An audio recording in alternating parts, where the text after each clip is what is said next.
Hello everybody and welcome to another video, and I'm very excited today because today we finally get the new track from Ghosts of Atlantis.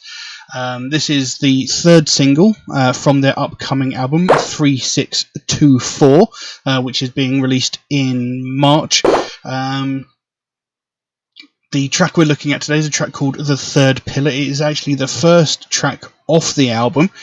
And it is actually the first of the 3 videos that they've released, which is an actual video. The first 2 tracks, the Halls of Lemuria and the Lost Compass, were both lyric videos. This is an actual full proper video, as they've put it.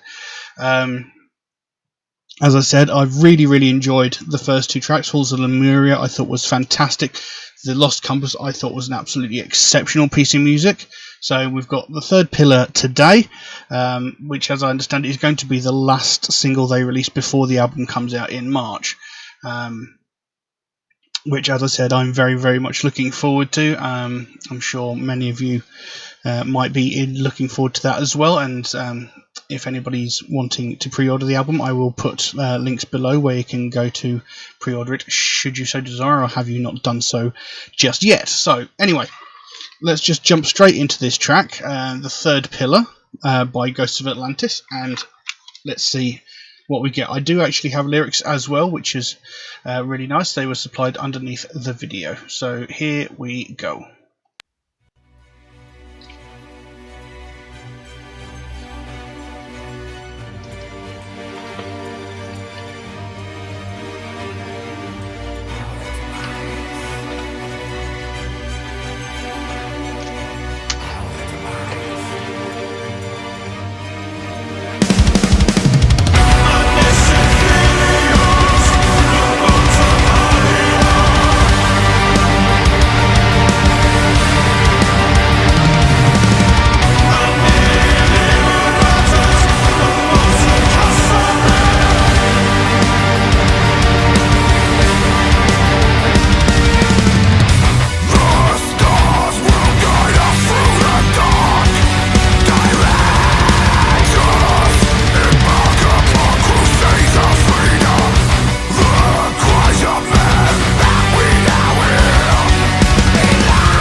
Oh,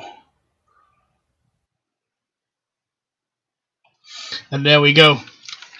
The Third Pillar by Ghosts of Atlantis, and it's just another amazing, fantastic piece of music, and definitely worth the wait. And when the album comes out, that's just going to be even better.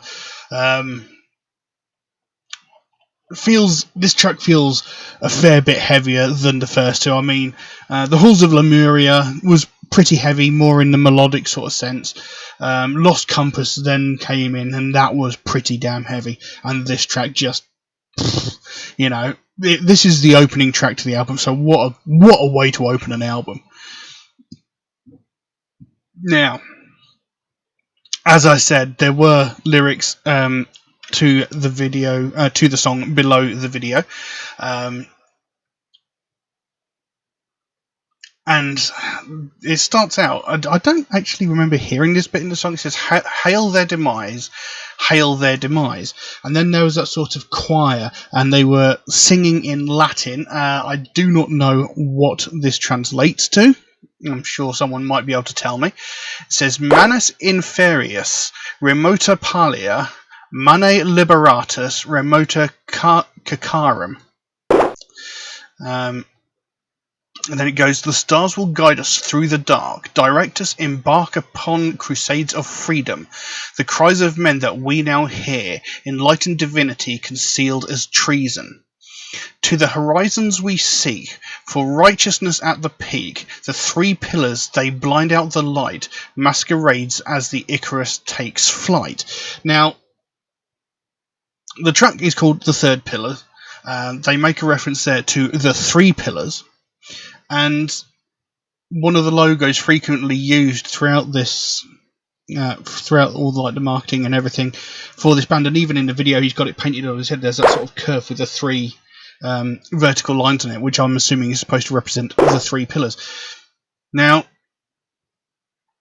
there's several references to Atlantis, and with the band being called Ghosts of Atlantis as well.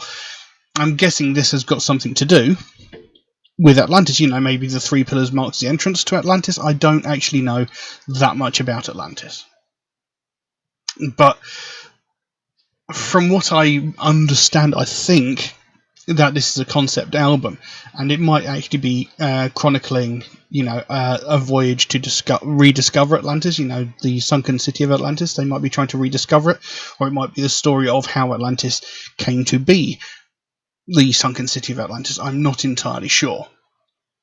And, I still want to know what the title of the album means. 3624. What does it mean? It's driving me crazy. I don't know what it means. Anyway, the song carries on. Through the forest and over the sea, the sacrificial lives there for all to see. The wind it blows, the path is shown. We push this kingdom on. Knowing that we stayed beyond the lost enclaves, the three pillars await. And then in came those clean vocals, which I think I mentioned this in one of the other tracks. These clean vocals remind me so much of ICS Vortex from Dimmu Borgir. It is unbelievable. I've actually had to go and check to see what ICS Vortex's real name was and compare it to the people in this band, just to make sure it's not the same guy, because it sounds so much like him. It was driving me crazy, and I think Vortex has absolutely great vocal range. I think he sounds great, and I was actually very disappointed when he was no longer part of Dimmu Borgir, because his parts in Death Cart Armageddon are fantastic. But anyway, we're not here talking about that. Anyway, the clean vocals come in and it says, we are the watchers of the sun. The outstretched hands you disregard. We've travelled worlds since time's begun. Now you stand before the three pillars. Now, those four lines are sort of swapped between the clean and the harsh vocals. So, we are the watchers of the sun is clean vocals. Outstretched hand you disregard is the harsh vocals. We've travelled worlds since time's begun. Again, the clean vocals. And then now you stand before the three pillars, the harsh vocals. And then it goes back into that sort of choir Latin bit. It goes, Manus inferius, remota palia. We'll hail their demise through the serpent's tongue as they reach their pilgrimage. Mane liberatus remota carcerum, or carcerum cacarum. Their blinded lust for their god's embrace, they turn their backs and fade. The sea it now starts to rise, and now begins the demise. The city we love is now lost, and now we hold our offerings aloft. So, with that bit there, maybe they are actually talking about how Atlantis became the sunken lost city. You know, they're talking about the moment when Atlantis sank. You know, they say the city we love is now lost. So, you know, this could be talking about, you know, the whole album could be talking about how Atlantis disappeared into the sea and, you know, a voyage to try and find it again. I don't know. Anyway, carries on. A sense of purpose now, is it too late? Their backs are turned, are we to blame? We stand alone where the gods once stood, the fall of Atlantis and the Brotherhood.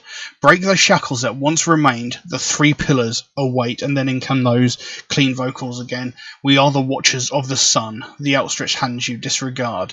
We've travelled worlds since times began, as we stand before the three pillars. As mountains crumble into the sea, as the tides will rise, as the ferry master awaits and lights the path to the gate, the serpent will heed our call at the three pillars. So again, they're talking about, you know, as mountains crumble into the seas and the tides rise. So this seems to be depicting the point where Atlantis did sort of sink into the seas, and, you know, it was washed away, as it were. And then they brought in the clean vocals again, but for a slightly different part. It says, raise us from the depths below. The compass guides us home. Under blackened skies, open up your eyes. Inhibit man's demise. Now we rise. And then goes back into that chorus bit. We are the watchers of the sun, the outstretched hands you disregard. We've travelled worlds since time's begun. Bow before the three pillars. And then goes back into that choir bit with the Latin, manus inferius, remota palia, will hail their demise through the serpent's tongue as they reach their pilgrimage. Mane liberatus remota cacarum, their blinding lust for their god's embrace, they turn their backs and fade. And then the song sort of came to a very abrupt end, which is something I do actually enjoy in music. You know, I do like it when a song suddenly cuts off, because it gives a very definite finality to the track. And it, you know, when you're talking about songs that are maybe about death or the end of something, and it cuts off like that, you know, it gives that finality to it, so it sort of punctuates that point. But yeah, that, you know, the video was brilliant. The song is absolutely fantastic, you know, brilliantly performed. You know, vocal performances, both clean and harsh, are just fantastic. You know, I can't praise this band. In fact, I sometimes might praise this band a bit too much. You know, I'm pretty much obsessed with this band at the moment, because they are just so good. Those first two tracks, I thought they were phenomenal. You know, like I said, when I listened to Halls of Lemuria, I likened them to Meadow's End, which is another band that I'm very, very fond of. You know, I really like their music. And then when Lost Compass came out, it just got so much more intense. You know, the music was just that so good that, you know, I just got really, really drawn into it. And with this track as well, you know, it's just utterly amazing. You know, I can't really pick any fault. You know, I might be kind of biased, because I really do enjoy this music. I think this is exceptional, you know. And, you know, I'd really love to go and see this band live once we're actually allowed to actually leave our houses and do stuff again. You know, I'd love to see this band live. Yeah. You know, and the advantage there is they're also British, so, you know. I really don't. I can't really praise it enough. You know, the video was great, and like all sort of videos of this sort of ilk, you know, it's possibly a little bit cheesy in some of its elements. You know, and not in a bad way. You know, just maybe a little bit silly, but in a great way. You know, like when you look at videos like videos from Death Cult Armageddon, Dimmu Borgir, or, you know, Emperor or Immortal, you know, that the videos are just that little bit cheesy, but they're still fantastic. You know, it's a brilliant video, brilliant piece of music. I cannot praise this band enough. And when that album comes out, I'm going to have to buy like 3 or 4 copies, because I'm just going to wear that damn thing out, you know. I'm going to burn a hole through it from listening to it so much. Because, you know, I do. This band is just brilliant. I really cannot wait.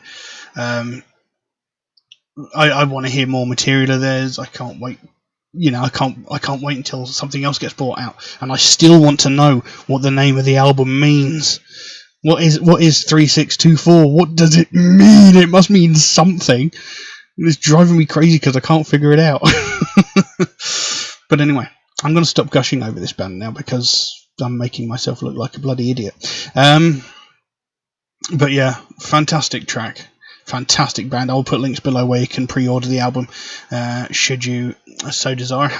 Should you have not happened to gotten around to that yet for whatever reason. But yeah, fantastic track, fantastic band, brilliant, worth the wait, definitely. But yeah, I'm going to leave that as it is. Now, if anybody would like to make a suggestion for a track for me to react to, then please do so. By all means, you can drop a comment in the comment section below, or message me on my Facebook or my Instagram, or you can even message me through my Patreon, where you could also help to support this channel, which would, of course, be a great help to me, since all of my videos get demonetized. So I make absolutely nothing from the content that I create on this page. It all proceeds from these videos, go direct to the bands that appear in the videos. You know, even though they only make up a very small portion of the video, they get everything from the video. So, you know, it's a little bit unfair, but, you know, so I get absolutely nothing from any of this. So, you know, any small support would be greatly appreciated and a great help to me, obviously. There is an option in Patreon where you can get your suggestion jumped to the front of the queue, should you so desire.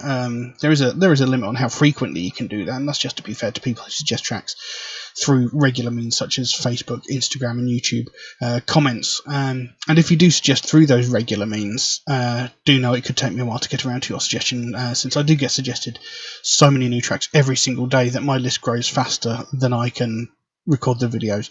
But I do write down every suggestion I get, so it'll get done eventually. It just might take me a while to get around to it, I'm afraid. Also, Metalhead Reacts is a proud supporter of the Sophie Lancaster Foundation, a British-based charity whose main goal is to put an end to hate crimes. And one of the many facets of that is hate crimes against people of the alternative culture, which is actually how the foundation came into being in the first place. I mean, obviously they want to put an end to all hate crimes, but you know, the hate crimes against people of the alternative culture is how the foundation came into being in the first place. And it is one that I believe in very, very strongly, because it is so widely ignored. And it's just sort of brushed off as nonsense. You know, something more attention needs to be brought to it. Something needs to be done about it. And, you know, this is what Sophie Lancaster Foundation is all about. And, you know, we're talking about attacks on people from the alternative culture, just purely for the fact that they listen to alternative music and wear alternative fashion. You know, every single day we hear about all these other hate crimes like sexism, racism, homophobia, transphobia, religious hatred, you know, ableism, etc. You know, we hear about these every single day, from the most violent and heinous of these crimes, where someone is murdered because of the colour of their skin, their sexual orientation, or their religious beliefs, down to the most petty and pathetic of these crimes, where some entitled white woman is calling the police because a family of colour are having a picnic in a public space. You know, we hear every facet of these crimes every single day in every media platform available. But we don't hear anything about these people that are getting violently attacked just because of their taste in music. Now, I've had arguments with people before who say this isn't a hate crime. It is. It is the very definition of a hate crime. If you are attacking someone because you hate an aspect about that person, whether it is the colour of their skin, their religious beliefs, their sexual identity, or their taste in music or clothing, if you are attacking someone because you hate that aspect about them, that is a hate crime. Okay? And it's that sort of attitude which is the reason why this is not taken seriously, why it's not getting the attention it deserves. Because every day all over the world, people from the alternative community are getting violently attacked just because of their taste in music. You know, people are getting attacked because of their taste in music. Just let that thought sink in for a moment. How stupid and pathetic does that sound? You know, why did you beat that person up? They don't like the same music as I do. It's stupid. It is ridiculous on the very face of it. But it happens. And we're not just talking about insults being thrown across the street. We're not just talking about getting shoulder rammed as you walk down the road. No, we're talking about real violent crimes where people are getting hospitalised with broken bones and sometimes even more life-threatening injuries. But again, it's getting ignored. Nothing is getting said. The last time anything widespread like this was spoken about was 13 years ago, when Sophie Lancaster and her boyfriend Rob Maltby were violently attacked and brutally beaten. They were kicked, they were punched, they had their heads stamped on so violently that they both ended up in comas. Now, Rob Maltby, he did thankfully survive. He was in a coma for around about a week, maybe a little bit longer. I can't remember exactly how long, but he thankfully survived. Sophie Lancaster, on the other hand, she was in a coma for 13 days before she succumbed to her injuries and she died. This young woman was 20 years old and she was beaten to death just because of her taste in music. Now, that happened 13 years ago and it was all over the news. For several weeks, several months, it was all over the news. And then, as all things do, it gradually sort of faded away. But in the 13 years since that happened, we've never heard a single thing since. And that's because nobody has died, and that is unacceptable. Because in that time, there have been several hundred, if not several thousand more incidents, just like what happened to Sophie Lancaster, except no one's lost their life. But we've not heard anything about it, because it's not important. It just gets brushed to the side and ignored. You know, we see things in the newspaper where some Karen has called the police because somebody of colour is walking down the street. We see that in the news, but we don't see anything about someone getting beaten to within an inch of their life over something as stupid as their taste in music. You know, why not? 2 years ago, a young woman in Glasgow was running a charity gig. And at one point during the evening, she had to leave the venue and go to her home, which was a 5-minute walk away. In that space of time between leaving the venue and her home, she was attacked twice by the same group of people, and similarly to Sophie Lancaster, beaten, kicked, punched, knocked to the ground, and brutalised by a group of people on one singular person. Thankfully, a passing taxi driver put an end to the attack. You know, the cowards fled, as they always will do. But he didn't stop to see how she was. He just carried on his merry way. She didn't get help until she went back to the venue to see her friends. Where was this in the news? Why didn't we hear anything about this? It's unacceptable. What happened to Sophie Lancaster could very easily have happened to that young woman. But we didn't hear anything about this. Several attacks like this happen daily. And we hear not a single thing about it, and that is not acceptable. Because it's only a matter of time before what happens to Sophie Lancaster happens again, and we cannot allow that to happen. By ignoring it, we're letting these people think that they can get away with it because nobody cares. And that's just not the case. We cannot allow what happened to Sophie Lancaster to ever happen again. It should have never happened in the first place. And this is exactly what the Sophie Lancaster Foundation is all about. They want to bring more attention to the fact that this sort of thing is happening. They want to raise awareness of the fact that these attacks are happening and the fact that they are getting ignored and brushed under the carpet. You know, they want to bring attention to the fact that everybody's ignoring this as a non-issue, but it's not. It is a real severe issue. You know, no one should have to fear leaving their house just because they've got a different taste in music. You know, something so ridiculous. But anyway, if you'd like to find out more about the Sophie Lancaster Foundation, there is a link to their website in the description below. You can go over there, find out what they're working on at the moment, find out what their main goal is, because they can explain it a hell of a lot better than I can. And if you can help them out in any small way, obviously don't feel obligated to do so, but if you can help them out in any small way, whether it's a small donation through their website or something as simple as one of these Sophie wristbands from their web store, or maybe even one of those ones, they've got a whole bunch of other stuff on there as well.